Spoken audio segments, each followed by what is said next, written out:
اللہ تعالیٰ کی اس دل فریب اور جاذب نظر کائنات میں حسن کبھی گل لالہ کی نرم و نازک پنکھڑیوں میں دیکھا گیا تو کبھی یہ جاوداں اور یہ دل فریب ہوائیں، ان کی یہ کیفیتیں راحت جاں بنی۔ یہ کائنات آب و گل حسن و عشق کے ہنگاموں کا مرکز ہے۔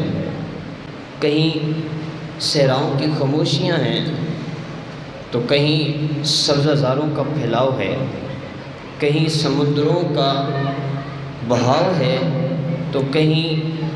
افلاک کی دلکش وسعتیں ہیں، کہیں دریا اور نہروں کا سکوت ہے تو کہیں باغات کی دلکش وسعتیں رونقیں ہیں۔ لیکن ہر طرف حسن ہی حسن ہے کائنات میں، لیکن حسن و صورت اور حسن سیرت کے تمام محاسن اور تمام محامد جس ایک ذات میں اکٹھے کیے گئے ہیں، اس ذات کا نام اسم گرامی محمد مصطفیٰ صلی اللہ علیہ وآلہ وسلم۔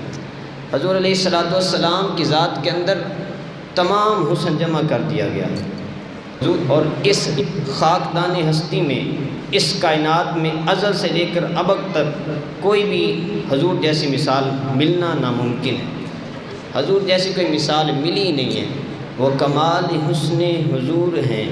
کہ گمان نقص جہاں نہیں، یہی پھول خار سے دور ہے، یہی شمع ہے کہ دعا نہیں۔ اور ایک اور شاعر بولا،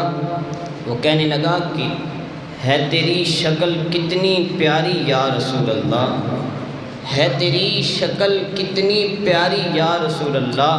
حسینوں نے بھی تجھ پہ جان واری یا رسول اللہ، گزر ہوا جس راہ سے تیرا اے رحمت عالم، ادھر چلنے لگی باد بہاری یا رسول اللہ، اسے آخر تیرے دیدار کی دولت مل گئی، جس نے حیات اپنی تیرے غم میں گزاری یا رسول اللہ۔